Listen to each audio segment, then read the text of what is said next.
again. We're at St Matthew's Church, Morley today. We're going to have a walk around the area of Morley Parish and see what we can find. So let's get going.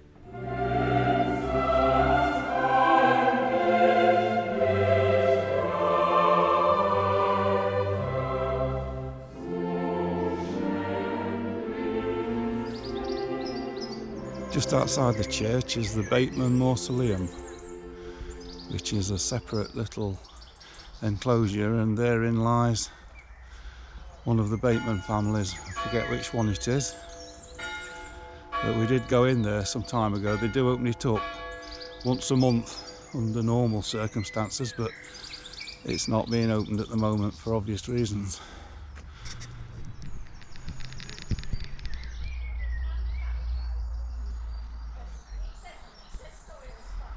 And at the foot of the tower is the village war memorial.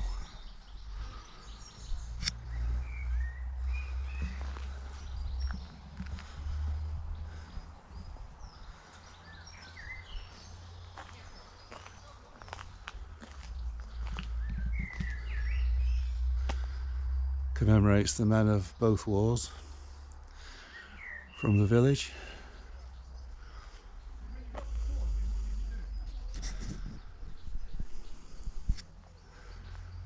And swing round, and opposite that is the mausoleum.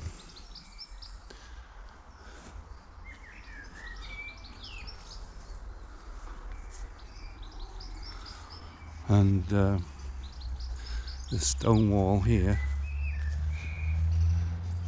is part of the old boundary wall of Morley Hall, and that's been left in place. And the entrance to the mausoleum is through the arched doorway, and that gate, I think, was the original gate that the occupants of Morley Hall used to come to church, and I think that will be the Bateman coat of arms over the top.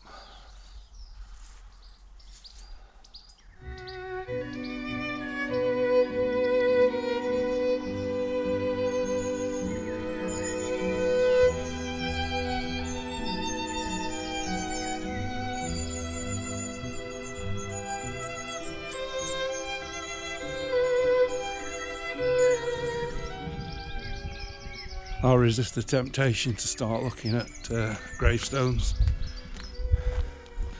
but there's plenty to look at. And I think this building that I'm about to walk past is the manse. It's connected with the church. It is an occupied dwelling, so I'm not going to stand filming it.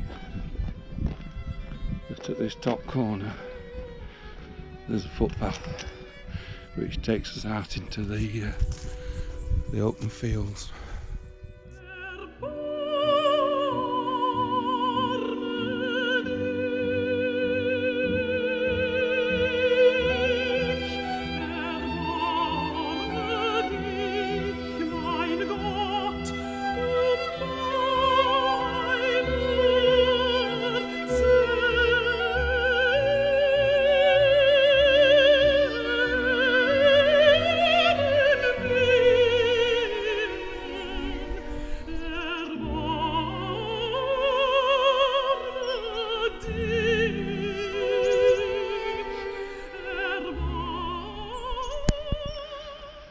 And that's where we're aiming for, the water tower in the distance.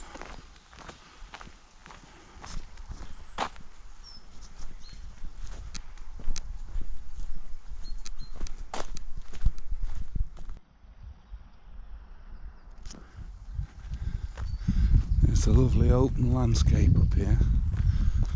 I think this is a crop of broad beans.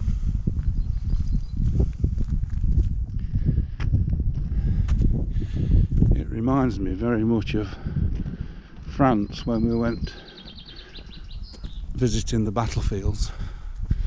The landscape was very similar to this. And right on cue there's a skylark, which is a symbol of the battlefields in France. Look at that.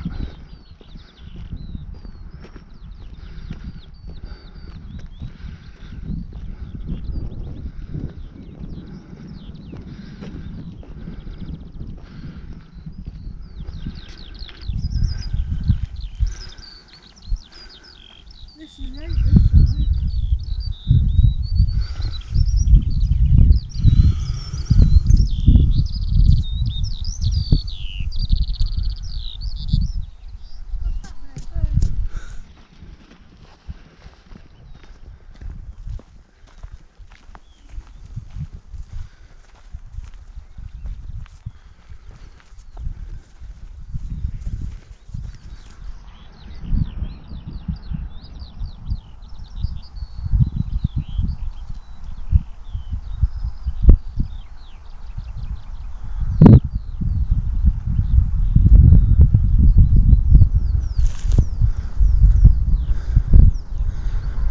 Not a sound, just the lark.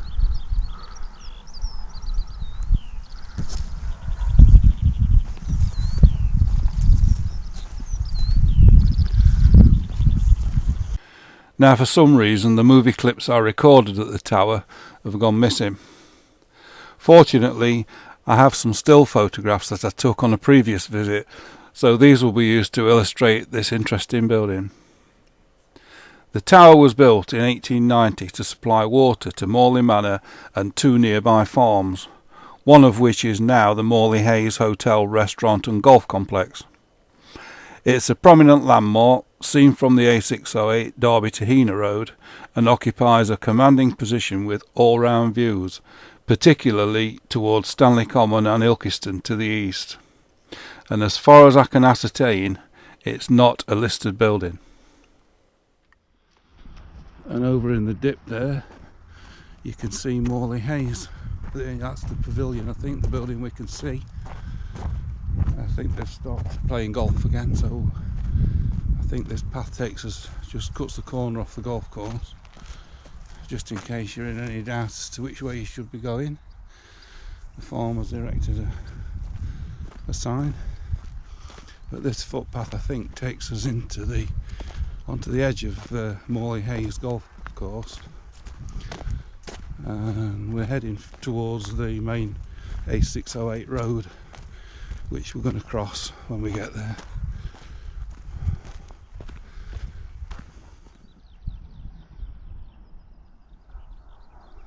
And the lark's still singing.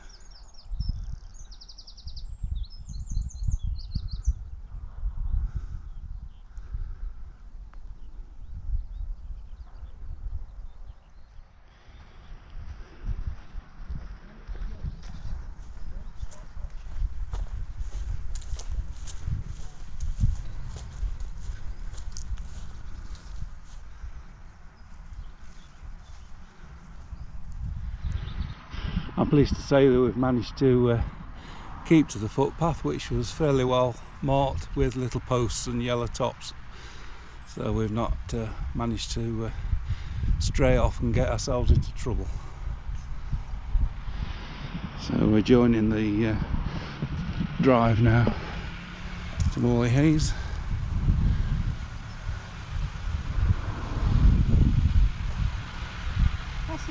I was going to say, that bunker's that deep, it's got a flight of stairs going into it.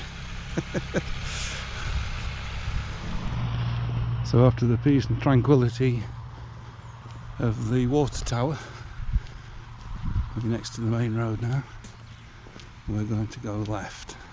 I didn't realise it was called The tower course.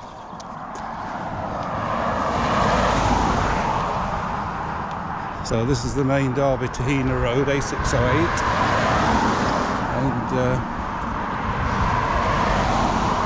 where that tractor's coming down is where we're going up. So this footpath takes us towards Morley Moor.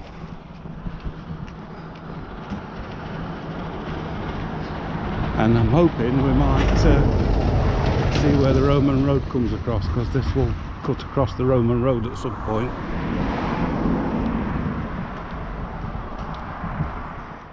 That's looking back towards Morley Hayes as we're following this path towards Morley Moor, Moor Road on Morley Moor.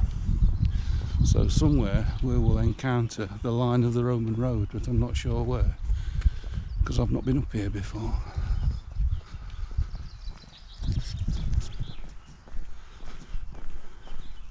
So we've just had a look at the map, and we've decided we're going to turn left just up here before we get to the farm, and that path will run parallel with the highway on Morley Moor, so we'll avoid any traffic. That's really the main reason why we've done it, because we don't like walking on roads particularly. So I don't think we're going to see the Roman road, but to be honest I don't think there's anything to see anyway. It's just disappeared, but we do know that it crosses Morley Moor at this point.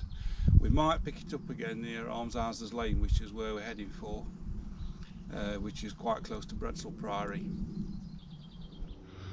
This line of trees under here is really nice, it's giving us some shade, and they're lovely trees. So we're now approaching Morley Moor Farm, and it's at that point that we're going to take a left turn. Right will take us to the croft at the top of Cloves Hill, but we want to go left so we can return to where we started at Morley Church. There's some lovely old buildings up here. That's a lovely stone cottage there. I'm not quite sure where that is. It must be on the croft.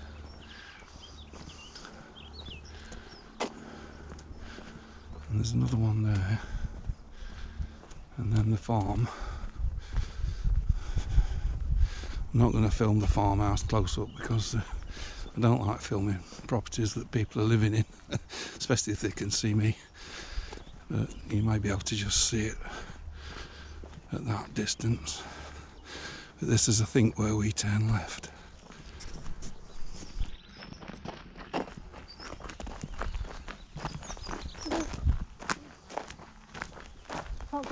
Beautiful, aren't they? Yeah, a nice rose as well.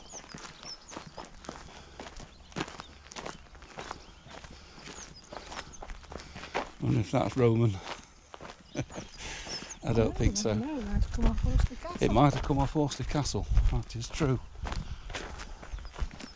Yeah, that's actually a possibility, isn't it? Yeah, of course it is. Yeah.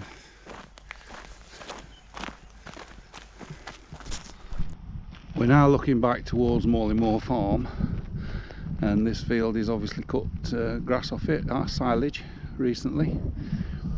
The Roman road is somewhere where those wooden telegraph poles are. They're coming across at an angle. The Roman road's more or less running parallel to the way we're walking. And there's also a telephone mast that you can see on the horizon. That's going to be close to Drumhill at Bredsall, I would think.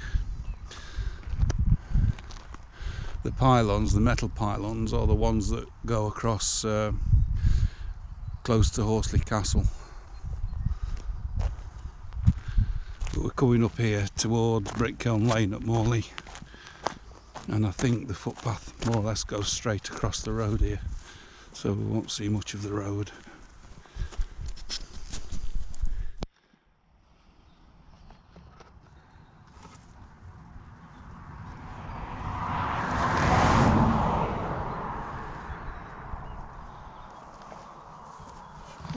padlock on.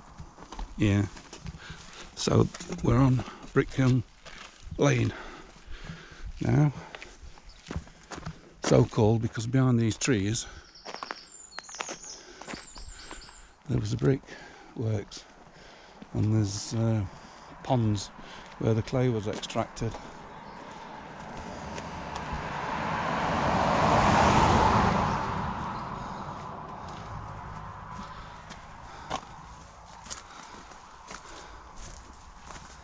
Used to go fishing when I was a youngster.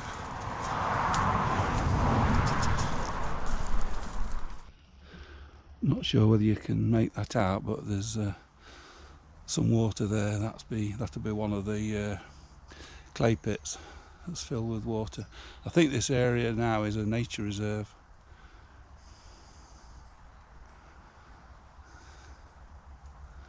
It's a little bit like the mangrove swamps, isn't it?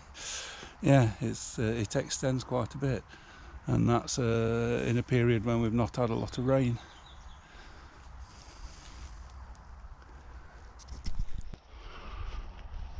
Okay, so the Roman road cut through this field that we're looking at now. There's a white van there, and at a point near where that white van will be now, it links into the metalled road, which is Morley Moor Road.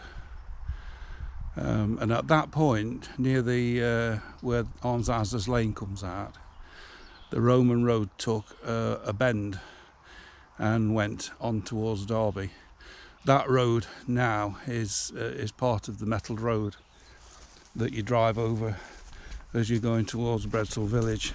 So at that point you are following the line of the Roman road, but before that it runs through this field. I would think it probably goes more or less where that pylon is, cuts through there and then links up with the line of the existing road at that point, and then it follows the Roman road follows the line of the metal road all the way more or less to the outskirts of Bredsall village.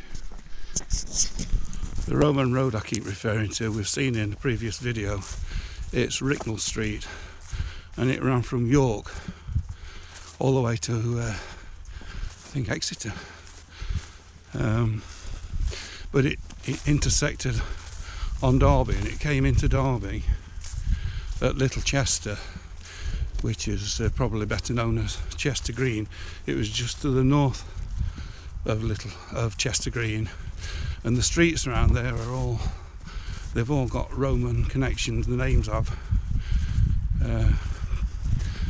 and there's Caesar Street, there's Chester Street, I think, City Road.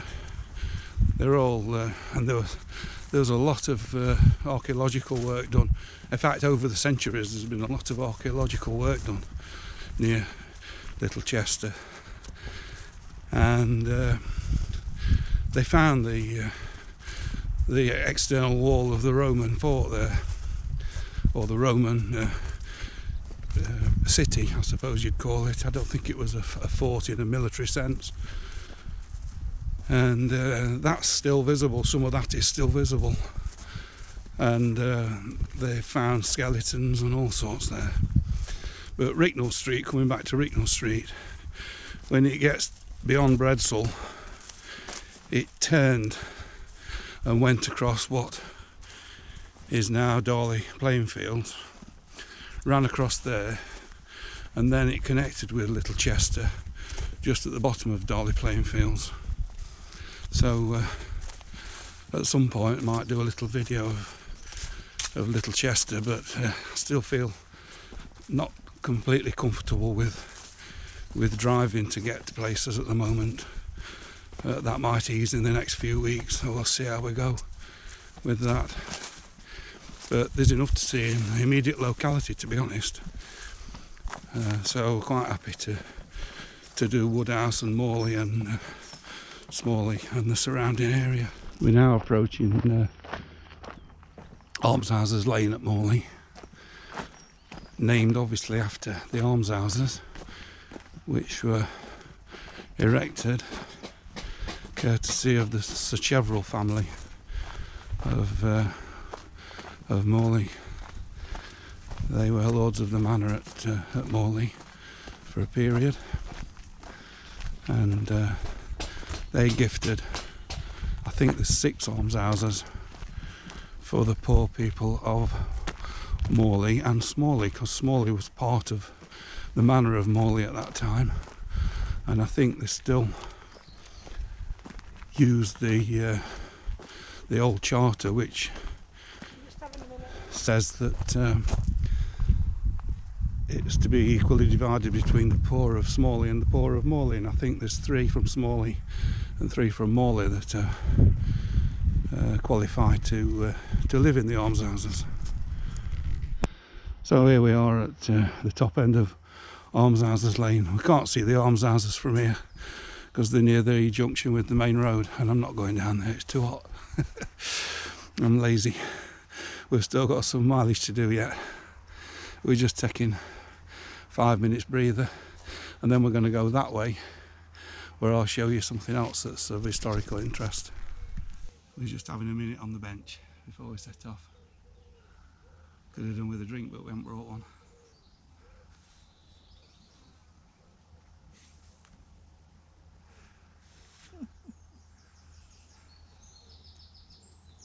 Right, let's get going. 11:50. Thanks very much for providing a seat, Your Majesty. We've certainly had some benefit from it. Off we go.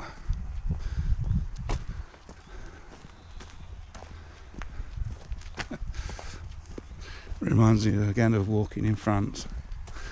In fields like this, you're always looking down to see if you can find any old shells and ammunition. I don't think there'll be any here, but there's plenty there.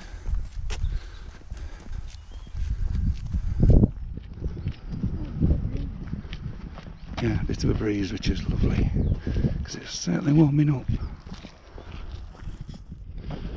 The farm over there is Morley House Farm, and that is on the main road.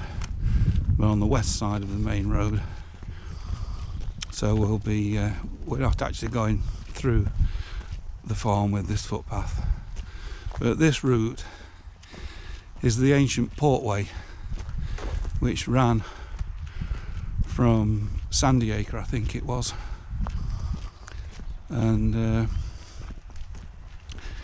it ran across Holbrook, because there's a portway at Holbrook.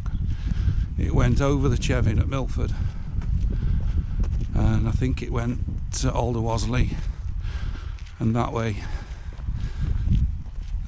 north.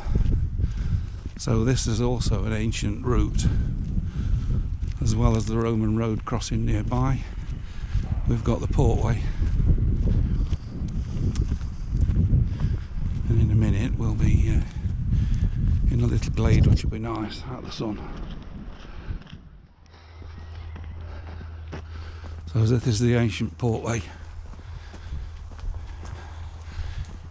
I'm not sure the date of the portway. I think it's prehistoric. Pre-Roman, I think. I'll have to look it up. It's the trouble with coming on unprepared walks, where you never know where you're going to get to. You can't look the facts up before you start. But I do know this is the portway.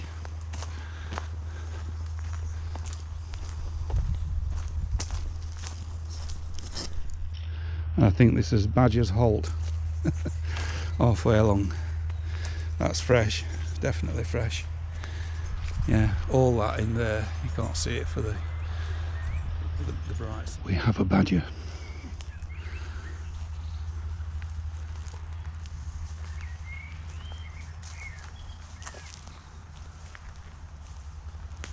I bet you can't see it because it's in the shade. We've just missed him with the camera. He's gone down the set. Yeah, it was in here.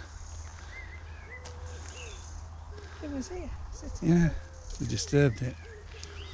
Unusual to see them at this time of day. It's just 12 o'clock, midday. There he is. It's a little baby. I don't know if you can see him. He's running around the top of the set. It's gone now. So that was a bit of excitement, spotting a little badger, which we didn't expect at midday. And we've also just bumped into a couple of people doing the same walk as us, but they've started at a different point. And they're going to look at Morley Mound now, so that's where we're heading. So I'll let them get in front before I do a bit of videoing at Morley Mound.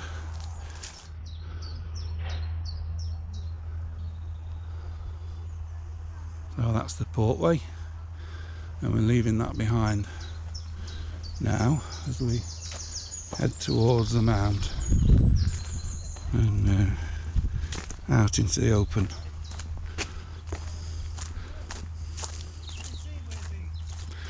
You can see bulrushes, which is suggestive of a moat, and I think local opinions divided on what it actually is or was.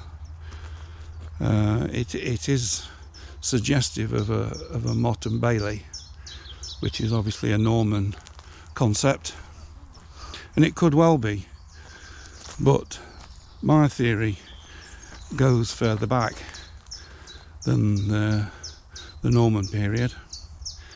If you look at the Ordnance Survey map of Ricknell Street, excuse me, and you extend the line of Ricknell Street north from here, which is the line that goes through the golf course at Horsley Lodge, and then you also extend the line of Ricknell Street as it comes out of Derby and passes through Bredsall, you will eventually, those two lines will eventually meet, and they meet here. And I think that's too much of a coincidence. I think this was originally a Roman sighting station for the construction of Ricknell Street, and it may well have been used by the Normans afterwards and fortified. Just had to interrupt to let some people go past. So I think this was possibly taken on by the Normans when they came, and it was probably rebuilt or fortified and a moat added as some sort of motte and bailey. And we're not that far from Horsley Castle as the crow flies, and I think you'd probably be able to see Horsley Castle from the top of there. But that's Morley Mound, and that's the spire of the church where we are heading, but we're going this way first to follow the footpath, and all of a sudden there's more people arrived, but we're keeping a safe social distance from them. Yeah, this field is full, not full, but it has blue flowers in it. It's like a crop, isn't it? Yeah, it's here. It's definitely a crop of, and that's it. I don't know what the flower is. It's like a red clover sort of a... Oh yeah, there's a red clover as well. Yeah, isn't that lovely? Yeah, look at that. Oh, that's unusual. I haven't seen that before. This is statice, look, this blue. Oh, that is, yeah. Yeah, but that's it's all in the field. Yeah, yeah. It must be wild seeds, mustn't it? Must be. Planted. Wild flowers, yeah. Yeah. Yeah. That's the conclusion drawn by a professional florist, so it must be right. But she's never had any red clover in her pots before. But that's really nice. I really like that flower, and I've never seen that before. Yeah, that's beautiful. I hope it's coming out on the screen all right. That's lovely. And then in the distance, Morley Church. I'm standing on the stile that brings the footpath onto the track that takes us back to the road. And I'm not too far from Morley Mound, which is there where the trees are. And if you look southwards from here, you can see for miles. I mean, that's beyond Derby City. That must be towards Melbourne and South Derbyshire, well into South Derbyshire. And that way must be getting on for Burton-on-Trent. So that's just reinforced what I think about the mound, that it was a sighting station for the Romans. I'm more convinced than ever I was now that that's what that was, and it predates the Roman occupation, sorry, the Norman occupation, yeah, without a doubt. And when I edit this video, I'm going to try and show you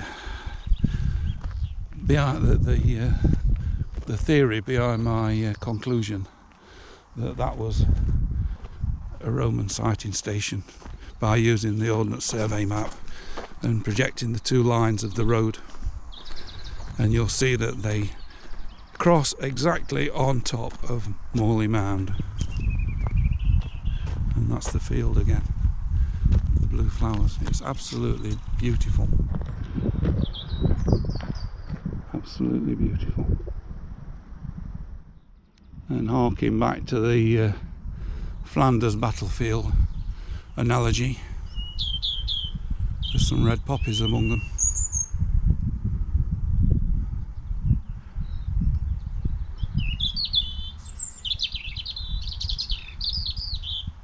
What a soundtrack. And here we are back on the old A608, Derby to Hena Road.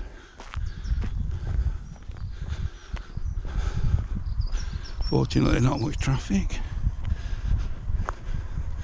And we're going down the, turning right at the junction. In the old days this was called Donkey's Hollow.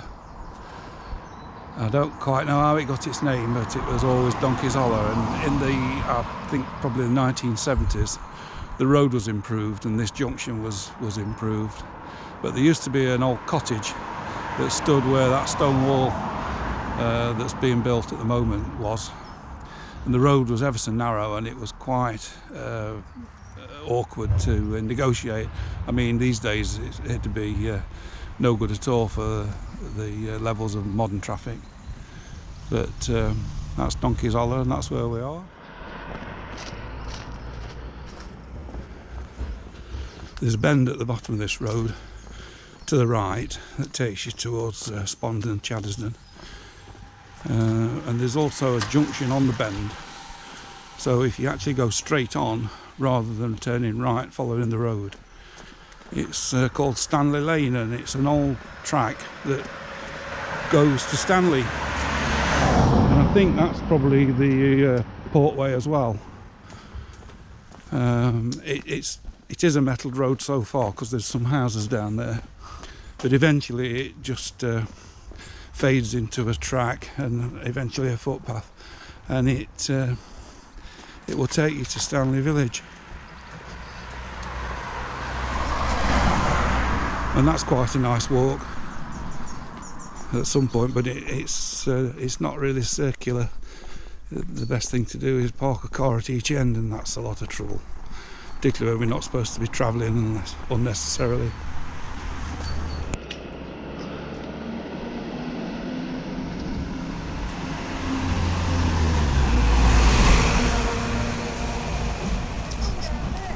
Yeah, there's another footpath there coming in. Midshire's Way, yeah.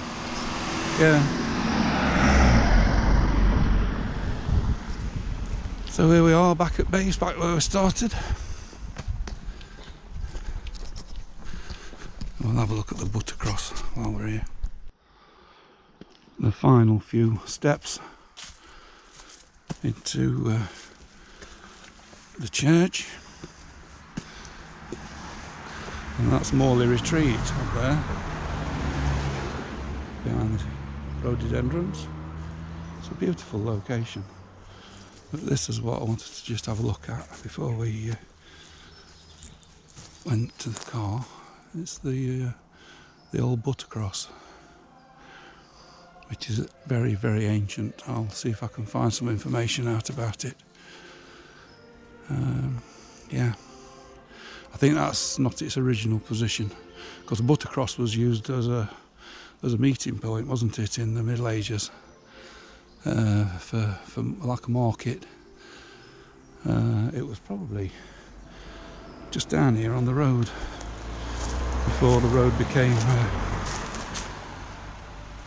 motorised.